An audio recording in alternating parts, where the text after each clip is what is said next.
함께 은혜 받고자 하는 말씀의 제목은 하나님의 임재와 은혜로 살라. 하나님의 임재와 은혜로 살라. 지난 한 주간 동안에 마음속에 가장 많이 비중을 차지했던 대상이나 그 무엇이 있었습니까? 가장 많이 생각나는 대상은 누구였습니까? 그런 대상이 없었으면 다른 무엇이 있었습니까?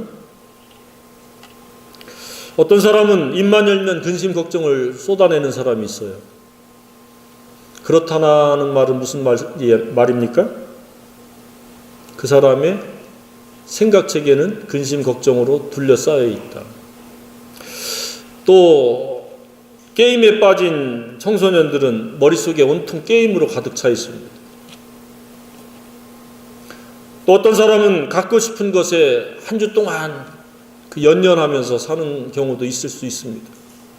아니면 자기가 하고 싶은 것. 그것이 무엇인지 누구인지 모르지만 그것이 그 사람의 사랑의 대상입니다.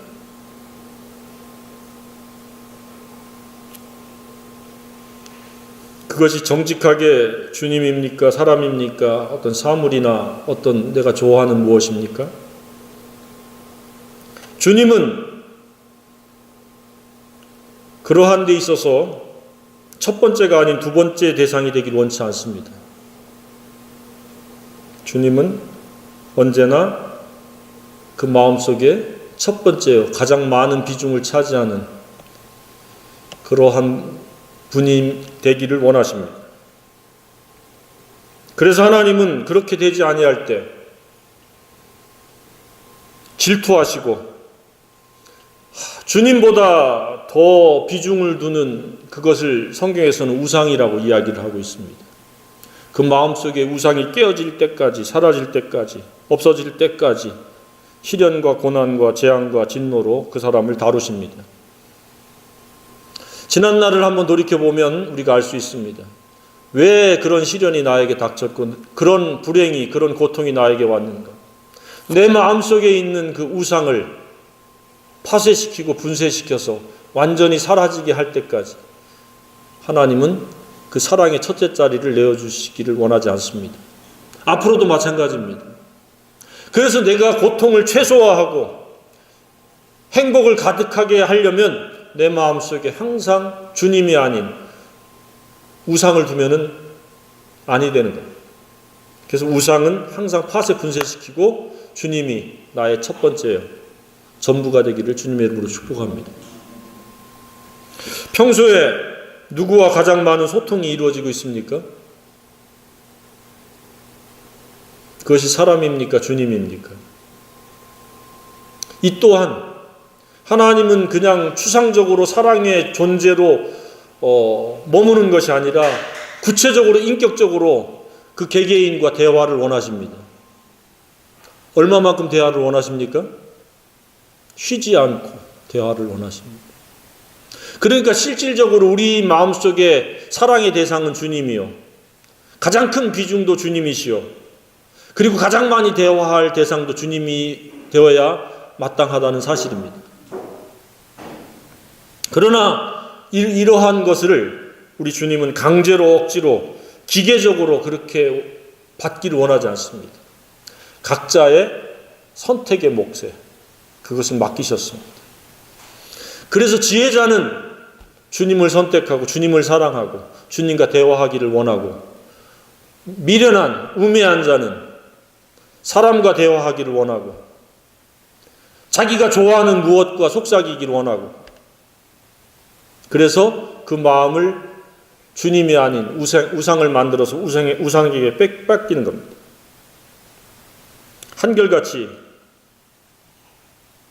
우리 예수님이 마음의 첫 번째요. 가장 빈번하게 소통하는 그런 왕이시요. 구주가 되기를 주님의 이름으로 축복합니다. 그래야 마땅합니다. 주님은 당신의 모든 것을 아낌없이 다 십자가에서 내어주셨습니다. 그냥 첫 번째 사랑의 대상이요, 소통의 대상이 되기를 원한 것이 아니라 기꺼이 모든 것을 다 내어주시면서 그것을 우리에게 원하십니다. 그런 우리 주님입니다. 살과 피와 모든 것을 다 내어주셨습니다. 그래서 우리 주님이 원하시는 사랑은 두 번째, 세 번째, 그리고 이벤트적인, 형식적인, 그리고 말로만의 사랑을 우리 주님은 원치 않습니다. 마음을 다하고 뜻을 다하고 힘을 다하고 성품을 다하고 지혜를 다하고 목숨을 다한 사랑을 원하십니다. 솔로몬이 그런 사랑을 추구했습니다. 그래서 그 결과 하나님을 뵙게 되는 두 번의 임재를 경험하고 그 은혜를 받았습니다. 임재란 무엇입니까? 임재란 오늘 본문에도 나와 있죠. 내 눈과 내 마음이 항상 여기에 있으리라. 하나님의 마음과 눈이 머무는 그곳이 하나님의 임재의 현장입니다. 하나님께서 그와 동행하는 생애가 하나님의 임재한 생애입니다.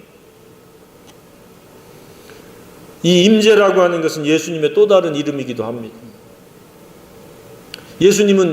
예수님이라는 이름과 또 한 가지 이름이 있는데 그것이 임마누엘입니다. 임마누엘의 이름의 뜻은 하나님이 함께 하신다. 그러니까 임재라는 것은 하나님이 함께 하는 겁니다.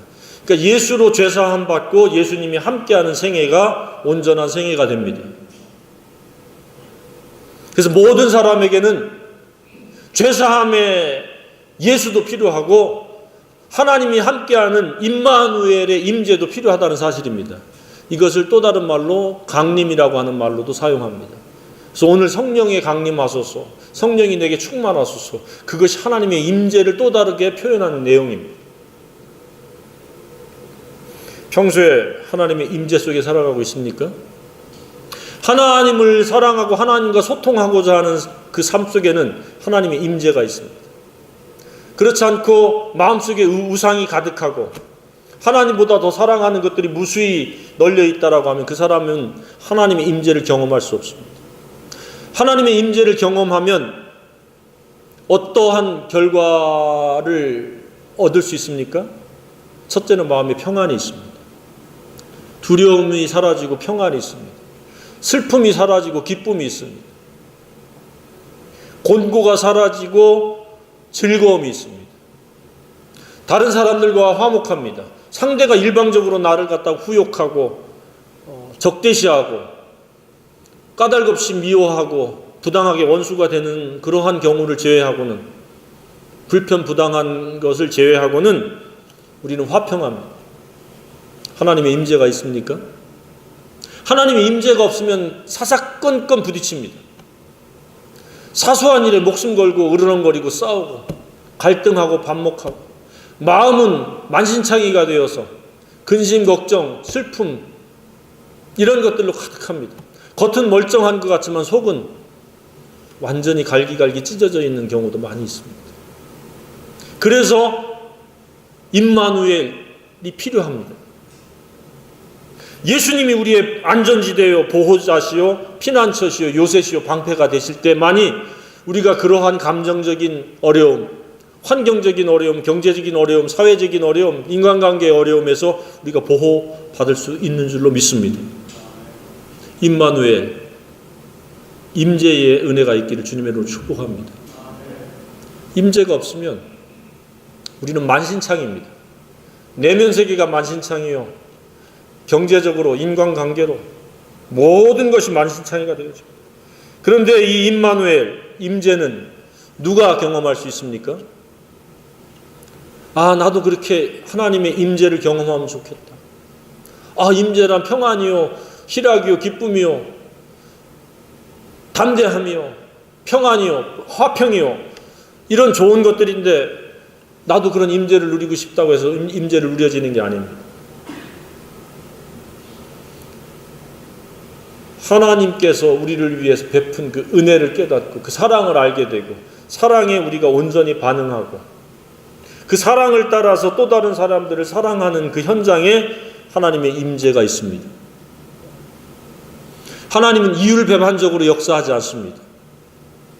사랑하는 곳에 진리가 순종되어지는 곳에 역사를 하십니다. 그래서 임마누엘이라는 단어를 정확하게 알고 임재를 갈망한다고 할지라도 그 영성관리를 잘못하고 경건생활이 부재함으로 말미암아 그 하나님의 임재를 경험하지 못할 수가 있습니다. 그러면 호칭은 형제님, 자매님 이렇게 불리워질지 몰라도, 혹은 목사님, 무슨 집사님 이렇게 불리워질지 몰라도 짜증과 분노, 그리고 얼굴에 항상 그늘이 져서 살아가게 돼 있습니다.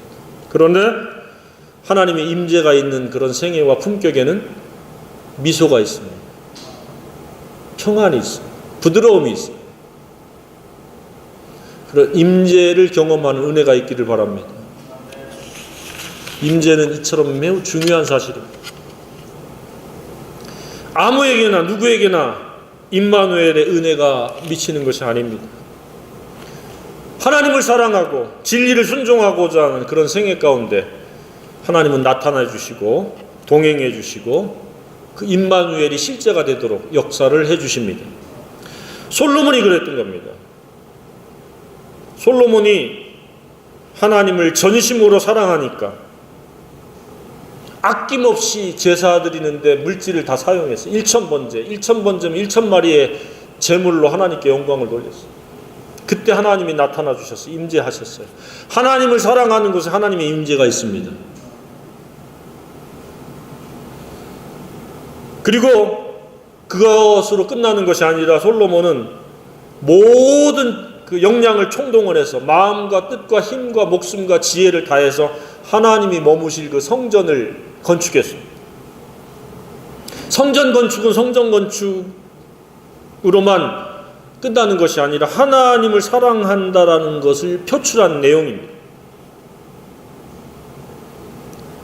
그래서 세월이 어느 정도 요구되어지는 그 성전 건축을 완성하고 그것으로 흐뭇해하고 기뻐하는 그날 밤에 하나님이 그에게 직접적인 임재를 하시고 솔로몬은 그 임재의 은혜를 경험하게 되는 겁니다.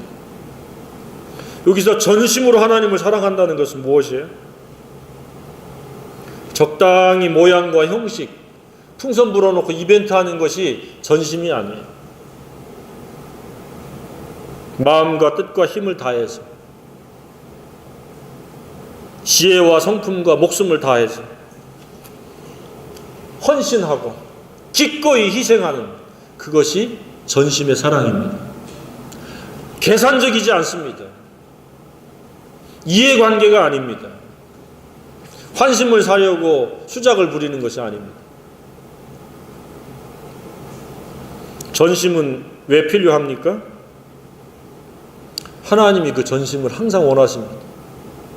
에레미야 29장 13절에 너희가 전심으로 즉 온 마음으로 나를 구하면 나를 찾을 것이며 나를 만나리라.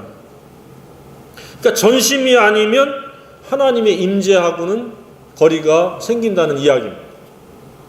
그러나 전심으로 하나님을 구하면 임재하심의 은혜를 경험할 수 있다는 사실입니다.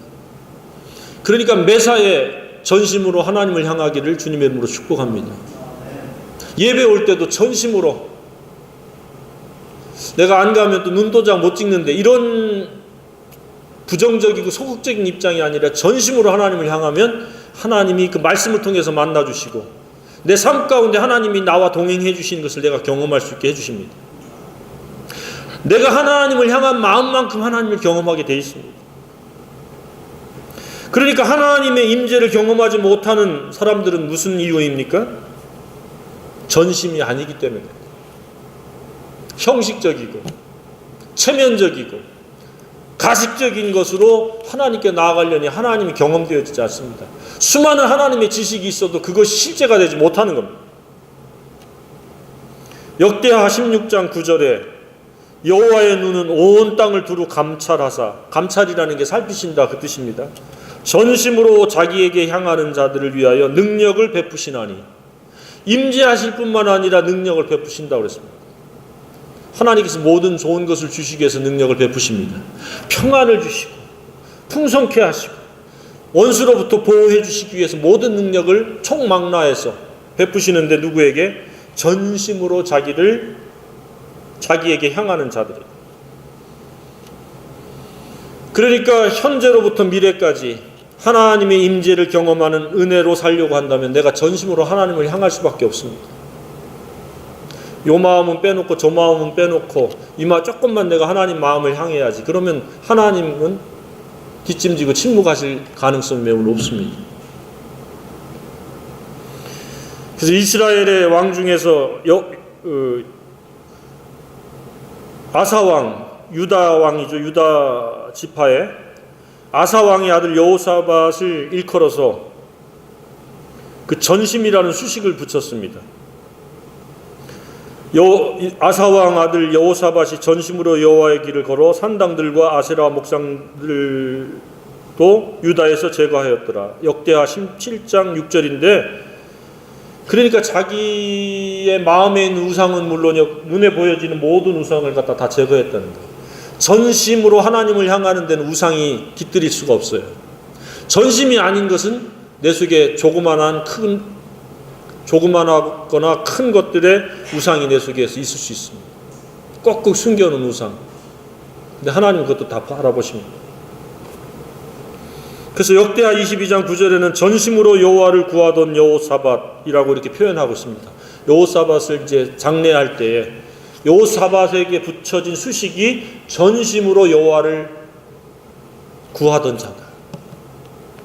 얼마나 좋은 수식입니까? 전심으로 여호와를 구한다. 우리가 세상에서 많은 수식이 붙습니다. 착한 아무개, 못된 아무개, 도도한 아무개, 교만한 아무개, 겸손한 아무개. 근데 우리 주 안에서 우리는 전심으로 하나님을 구하던 자라고 하는 수식이 최고의 수식일 것 같습니다. 이쯤에서 우리는, 저와 여러분은 한번 생각해 봐야 됩니다. 전심으로 하나님을 찾고 구하며 사랑하는 자인가?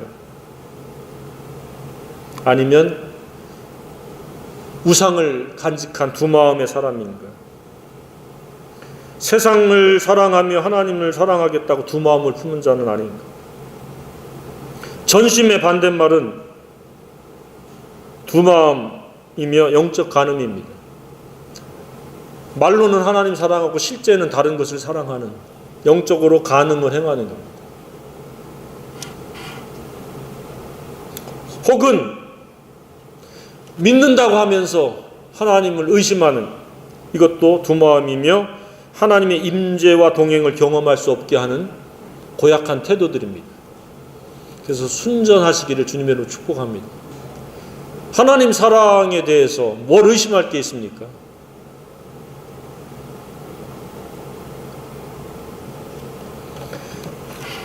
그냥 그 사랑에 우리가 반응하기만 하면 됩니다.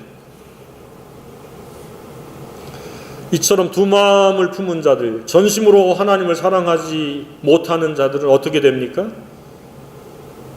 그런 욕심에 의해서 영적 음행자로 살게 됩니다.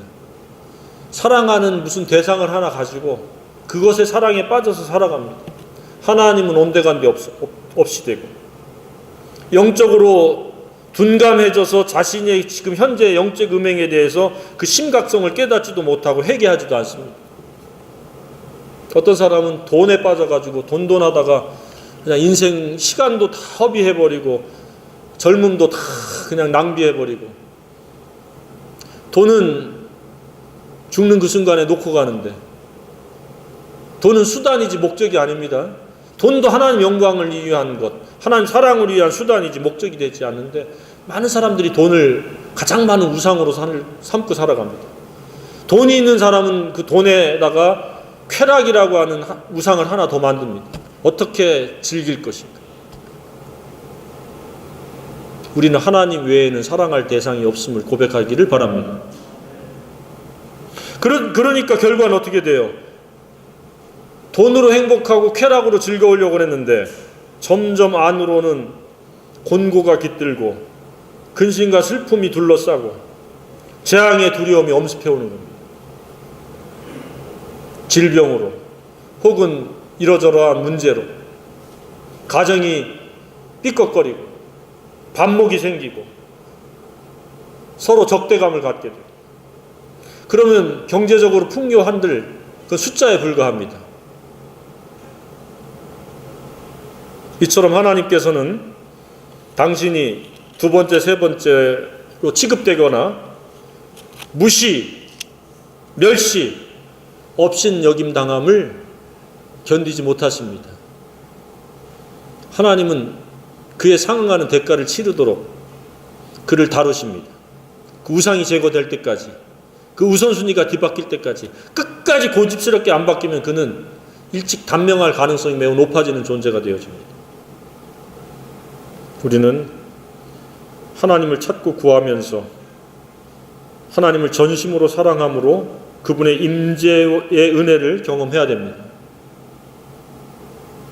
그것이 하나님이 원하시는 거예요.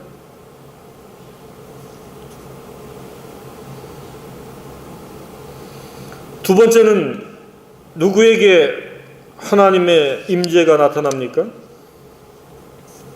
사람은 한결같이 꾸준히 사랑할 수 있으면 좋겠지만 순간순간 분노에 휩싸이고 또 언제 사랑했냐는 듯이 막 그냥 그 나쁜 감정을 쏟아낼 때가 있어요. 그러나 그것이 오래가면은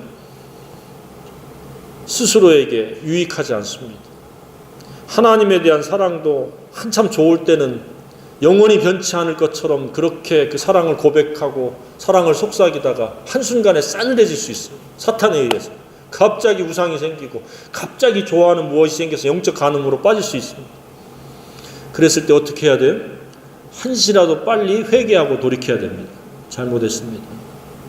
제 마음에 하나님 아닌 우상이 자리 잡고 있었습니다. 이것을 파쇄해 주세요. 이것을 파괴해 주세요. 이것이 완전히 가루가 되어서 분쇄가 되어져서 사라지게 도와주세요. 그랬을 때 하나님께서는 임재해 주셔서 회복해 주시고 치유해 주시고 그를 다시 사랑 가운데로 이끌어 주실 줄로 확신합니다. 그게 오늘 본문입니다. 14절에 내 이름으로 일컫는 내 백성이 그들의 악한 길에서 떠나 스스로 낮추고 기도하여 내 얼굴을 찾으면 내가 하늘에서 듣고 그들의 죄를 사하고 그들의 땅을 고칠지라. 부정적인 것에 긍정적으로 바뀌고자 간절히 원할 때 사랑이 없음에서 사랑으로 회복하고자 할 때 하나님께서도 도우십니다. 임재해 주십니다. 역사해 주십니다. 병든 땅을 고치고 기근 이 가뭄이 깃들고 병충해가 깃든 그 땅을 회복시켜 주시고 그 멍들고 고통스러운 그 생애를 다시 회복시켜 주시는 하나님, 그 위대하신 하나님을 찬양합니다. 우리가 하나님 사랑에서부터 벗어나면 그래 그렇게 잘 살거라 라고 하나님 침묵하고만 있지는 않습니다. 하나님은 시청각적으로 환경을 통해서 우리를 다루시는데 과거에는 그것이 병충해, 기근, 전쟁, 전염병, 오늘날도 유사합니다. 우연한 질병은 없고 우연한 경제적 파산은 없고 인간관계의 깨어짐도 없습니다. 다 하나님보다 무언가 사랑하는 것을 없애도록 경고요 하나님의 진노와 징계일 가능성이 매우 높습니다. 잘못된 태도와 마음은 하나님을 사랑하지 않는 이 잘못된 마음은 반드시 잘못된 과정과 결과를 낳기 때문에 하나님께서는 옳은 마음, 좋은 마음을 갖도록 하기 위해서 그를 다루시는 겁니다. 좋은 마음이란 하나님을 사랑하는 겁니다. 하나님 우리를 사랑하셨듯이. 가시나무가 포도송이를 맺을 수가 없습니다. 포도나무가 가시나 엉겅퀴를 맺을 수가 없습니다. 그래서 회개는 내면 세계의 잘못된 사랑을 바른 사랑으로, 옳은 사랑으로 돌이키는 겁니다. 내가 사랑하지 말아야 될 것들을 포기하는 것이요, 버리는 것이요, 내려놓는 것이 회개입니다.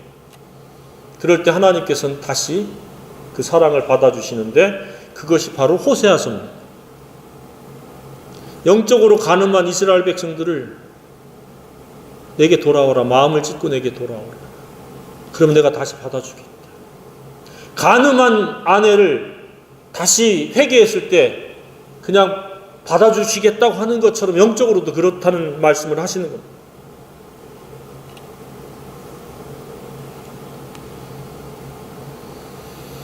그래서 우리는 한결같은 사랑을 위해서 우리가 해야 될 것이 무엇입니까? 그것은 하나님의 말씀에 주목하는 것이요, 주야로 묵상하는 것이요, 이렇게 말씀을 들어야 되는 것입니다. 그렇지 않으면 우리는 세상의 소리에, 세상의 분위기에 편승될 가능성이 매우 높은 연약한 존재들입니다.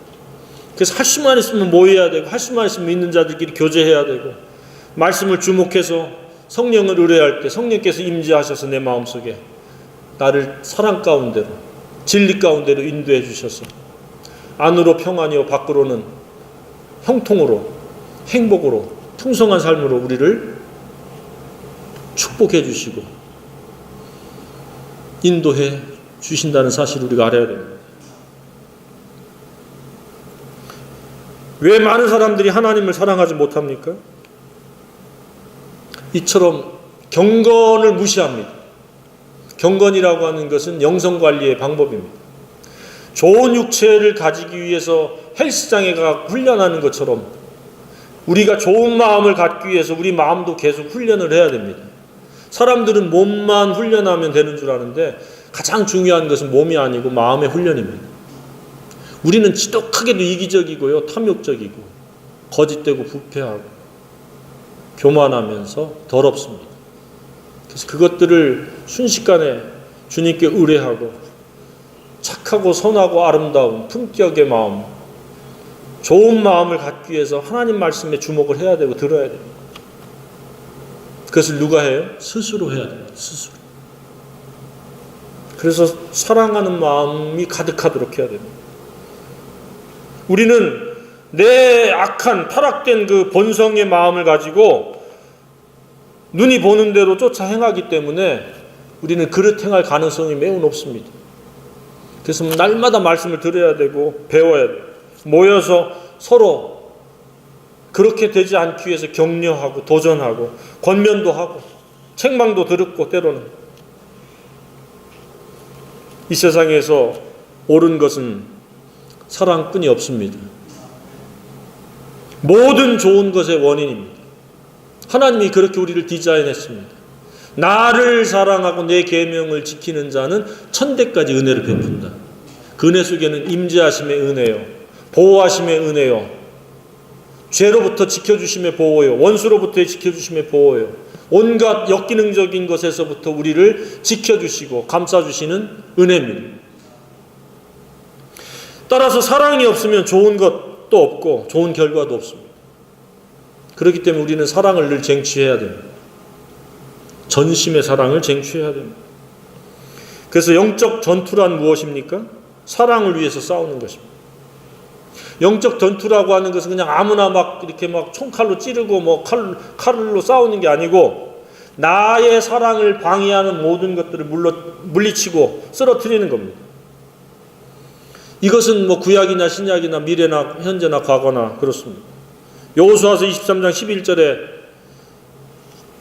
육체적인 그 물리적인 군사의 전쟁을 치렀던 여호수아가 그 육적인 물리적인 전투를 이야기하는 게 아니라 영적 전투를 이야기합니다.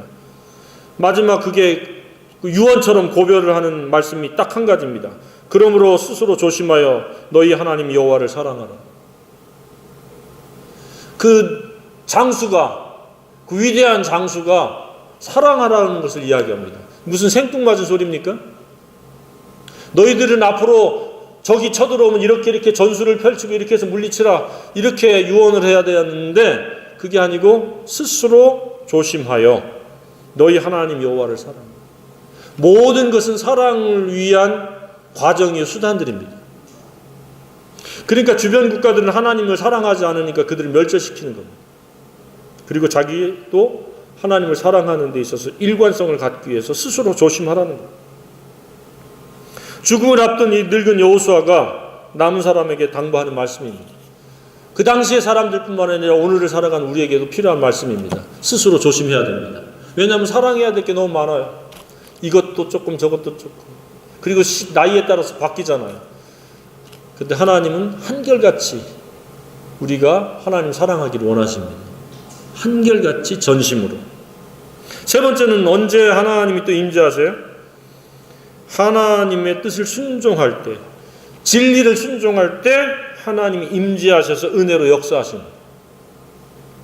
힘을 북돋아 주시고 새 힘을 주시고 피곤치 않게 하시고 그 하는 일을 번성케 하시고. 그런데 내 욕심을 위해서 뭔가를 하면은 하나님은 오히려 그 일을 방해하실 수도 있습니다.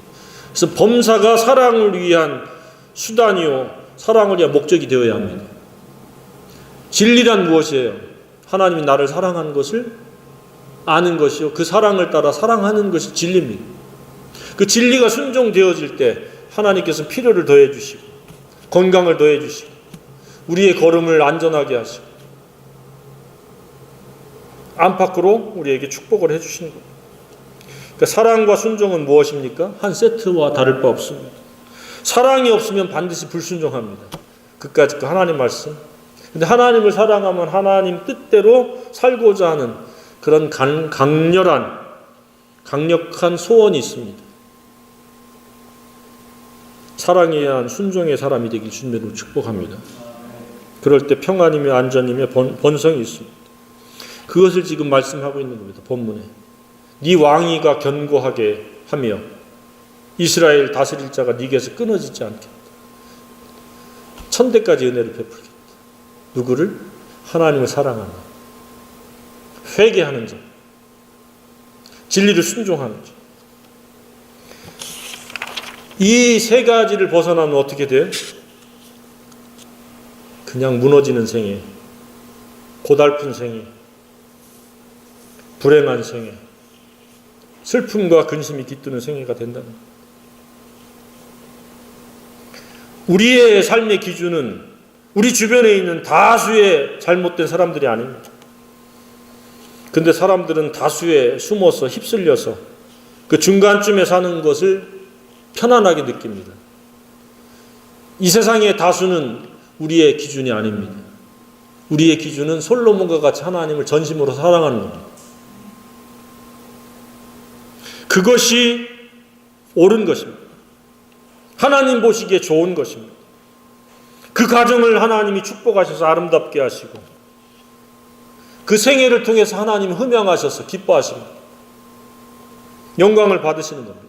하나님 영광 받으신다는 게 달리 받으시는 것이 아닙니다. 하나님을 전심으로 사랑함으로 하나님의 뜻인 진리를 순종할 때 하나님이 기뻐하시고 영광 받으시고 그 일을 계속하도록 우리에게 힘을 보태시고 우리를 지키시고 우리를 보호해 주시는 겁니다. 전심의 사랑은 두 가지로 나타납니다. 말씀 사랑과 이웃 사랑입니다. 이웃 사랑 전에 공동체 사랑이 들어가야 되겠죠. 공동체도 나의 이웃이죠. 가장 가까운 이웃입니다. 그래서 동심원을 그리듯이 공동체, 가족, 그리고 이웃을 사랑하는 것. 누가요? 하나님을 사랑하는 사람이 그렇습니다. 그래서 말씀을 사랑하고 그렇게 사랑으로 사랑하는 겁니다. 그러다가 이따금씩 그 사랑을 상실하거나 넘어질 때에 속히 일어나 다시 사랑을 회복하는 겁니다. 의인은 7번 넘어질지라도 다시 일어나려니와 악인은 그렇지 않다고 그랬습니다. 우리가 정말로 하나님의 사람이라면 넘어질 수는 있어도 넘어진 채로 살지는 않습니다. 다시 일어납니다. 사랑을 회복합니다.